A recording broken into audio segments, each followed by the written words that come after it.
Boker Tov, Chag Sameach, nous sommes le 13 décembre 2017, le 25 Kislev 5778, premier jour de la fête de Hanouka. Heureux de vous retrouver sur Studio Kalita pour cette heure d'actualité. Ce matin, une heure d'actualité que nous allons consacrer dans sa quasi-totalité à l'événement qui s'est produit hier, la disparition du Rav Aaron Lev Yehuda Lev Steinman, le leader du judaïsme orthodoxe en Israël, qui est décédé à Bnei Brak à l'âge de 104 ans. Plus exactement, il est décédé à l'hôpital Mayané à Yeshua de Bnei Brak. Plus de 200 000 personnes ont participé hier en milieu de journée à ces obsèques, des obsèques tout à fait particulières. Nous allons y revenir dans le courant de cette heure d'actualité.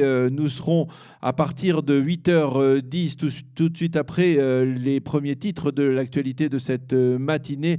Nous serons en ligne avec le professeur Patrick Eliaou Sorkin, qui est le chef du département de réanimation de l'hôpital Mayané à Yeshua, qui a été donc pendant de nombreuses années le médecin qui a suivi le Rav Aaron Lev Steinman et qui le connaissait donc. Il nous parlera donc en particulier des dernières semaines au cours desquelles le Rav Steinman était hospitalisé dans son département, et il nous fera partager certains aspects de la personnalité tout à fait hors du commun de ce grand Rav qui est donc décédé hier. Vers 8h25, 8h30, Eliana Gurfinkel nous présentera sa chronique Un jour, notre histoire. Vers 8h35, je vous présenterai la revue de la presse et des médias. Et vers 8h45, nous serons en ligne avec le Rav Raphaël Sadine, qui lui aussi est très proche, était proche du Rav Aaron Steinman. Il nous parlera, le Rav Raphaël Sadine, qui est lui-même Roche Kollel Elisha à Paris.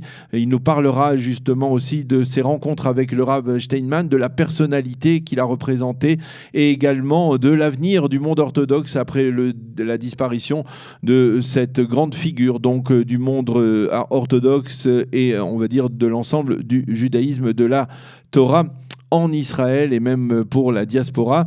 C'est ainsi que nous terminerons cette heure d'actualité. Mais tout d'abord, revenons sur les titres importants de ce début de matinée. Effectivement, nous allons tout de suite parler de ces obsèques du Rav Aaron Lev Steinman. Plus de 200 000 personnes ont participé hier en milieu de journée à ces obsèques du Gaon Hador, le Rav Aaron Yehuda Lev Steinman, qui était considéré dans le monde orthodoxe comme la grande sommité de sa génération et qui est donc décédé hier matin à Bnei Brak à l'âge de 104 ans. Les obsèques se sont déroulées dans une atmosphère très particulière puisqu'il n'y a pas eu de véritable oraison funèbre, alors que c'est l'habitude et c'est la tradition, en particulier lorsqu'il s'agit d'une personnalité de ce niveau.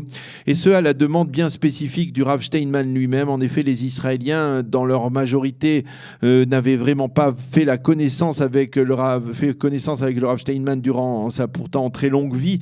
Eh bien, ils l'ont découvert hier, le jour de sa mort, au travers du testament que le Rav a laissé dans lequel il a donné de multiples directives exprimant sa très profonde humilité.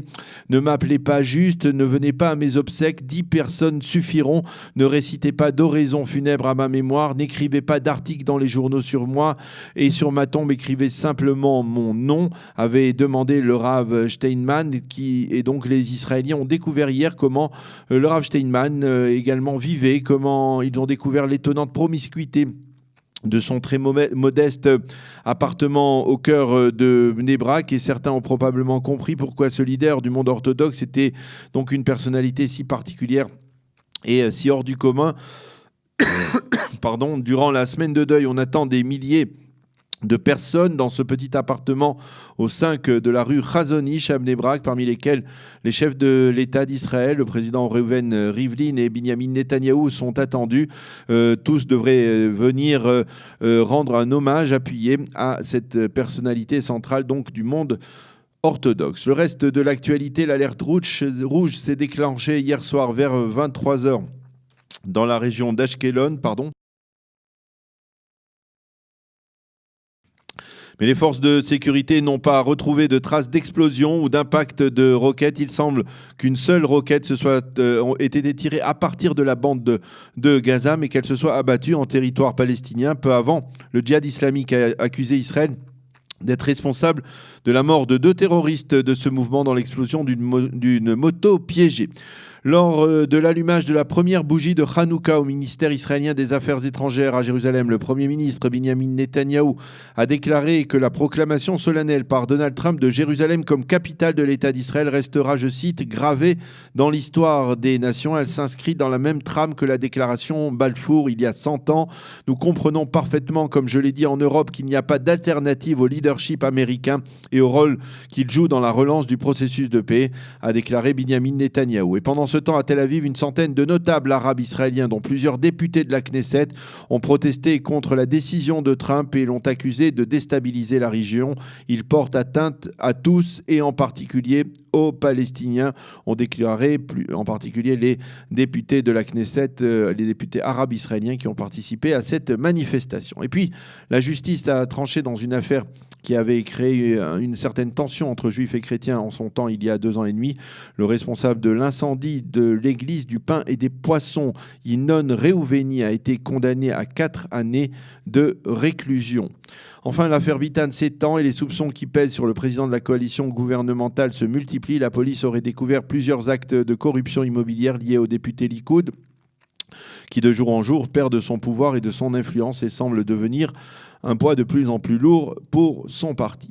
Et puis, il faut rappeler que les obsèques du grand rabbin Josie Eisenberg, Zichrono Livracha, se sont déroulées hier matin au cimetière de Givat Shaul de Har HaMenuchot à Jérusalem, en présence d'une foule importante qui a rendu hommage au grand rabbin Josie Eisenberg.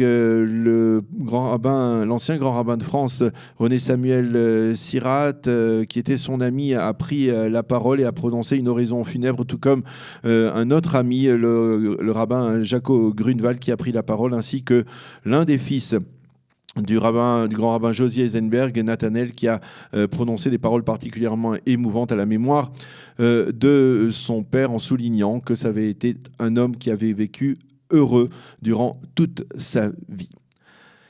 La météo pour terminer, temps plus frais, mais pas de pluie importante pour l'instant sur l'ensemble du territoire israélien. On parle de plus en plus de sécheresse sur le territoire israélien depuis quelques semaines et il faudra voir si cette tendance va s'intensifiant au cours des prochains jours, ce qui pourrait susciter quelques problèmes au niveau dans le domaine de l'eau en Israël, bien que certains des problèmes d'eau aient été résolus depuis quelques années par la désalinisation de l'eau sur le littoral israélien. Mais en tout cas, pour l'instant, eh bien, on parle de sécheresse de plus en plus dure sur le sol israélien. Il fera aujourd'hui 17 degrés à Jérusalem, 21 à Tel Aviv et 26 degrés à Eilat. Nous allons marquer une pause et on se retrouve dans quelques instants avec l'invité de la rédaction, qui est le professeur Patrick Sorkin, le professeur Patrick Eliaou Sorkin, directeur du département de réanimation de l'hôpital Mayané à Yeshua, l'hôpital où était soigné depuis plusieurs semaines le Rav Steinman, qui nous a quittés donc hier matin.